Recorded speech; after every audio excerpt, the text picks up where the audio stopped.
Hey, welcome back. Today, we're gonna make square parts on the lathe.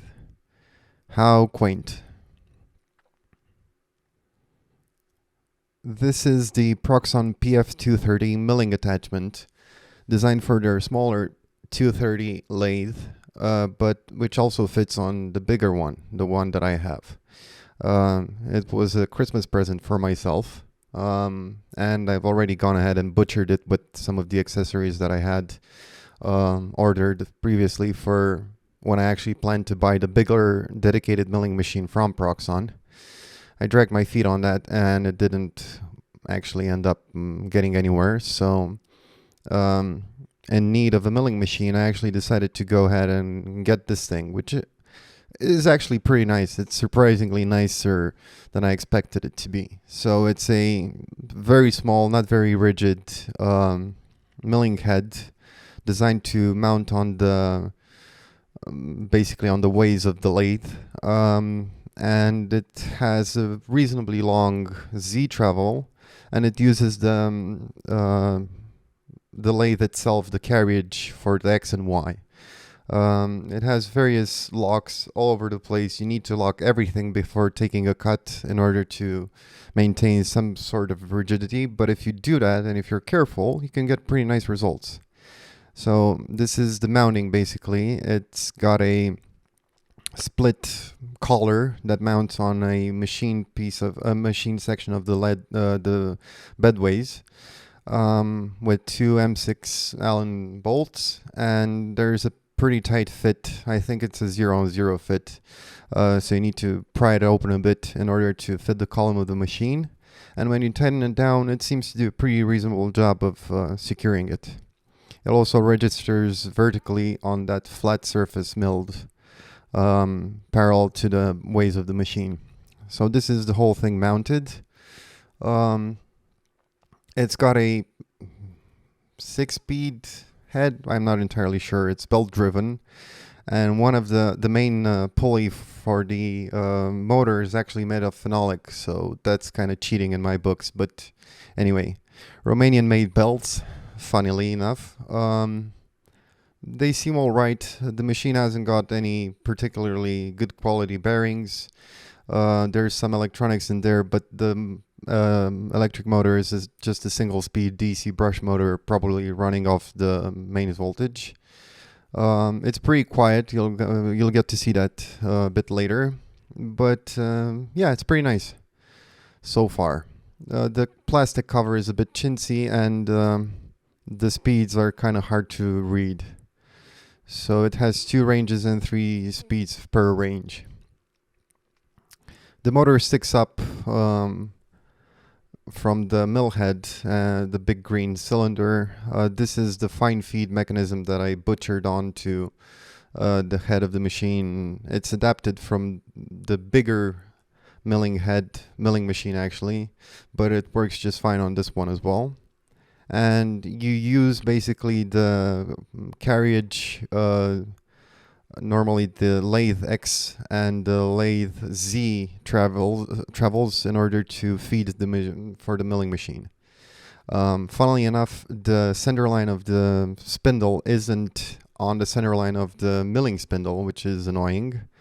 And you can also use the lathe power feed as the power feed for the mill. I'm not entirely sure if that's intended, but it works.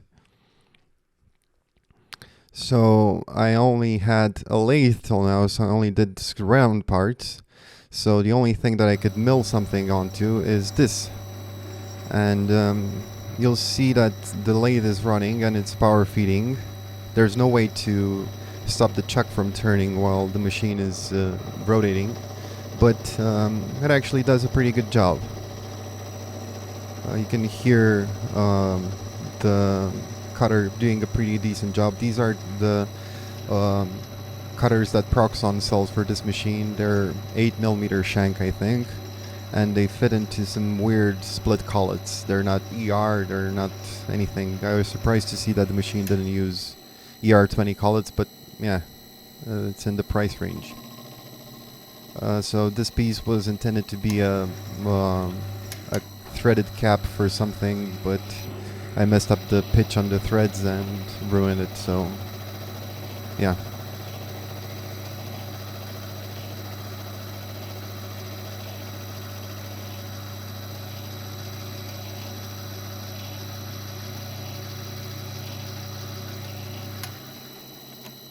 And here I went ahead and screwed up the finish by removing the piece from the cut while it was still cutting. So yeah,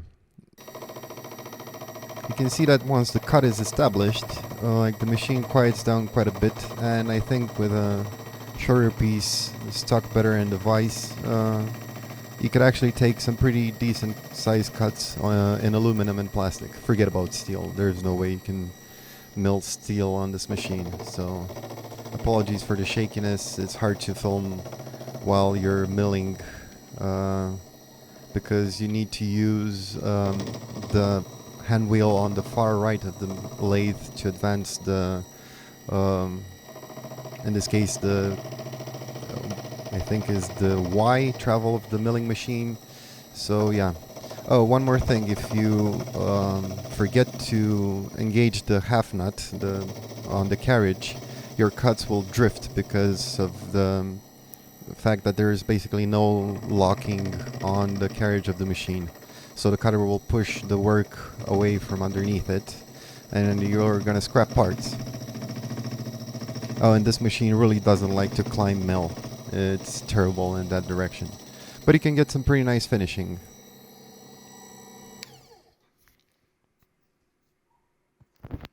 That's 6061 aluminum. No idea about the feeds and speeds. So these are the weird collets the machine comes with. It comes with 3 collets, a 4, a 6, and an 8mm one. You need to buy a vise. So I just happen to have this ground vise. It's pretty nice. It mounts into dedicated holes in the carriage.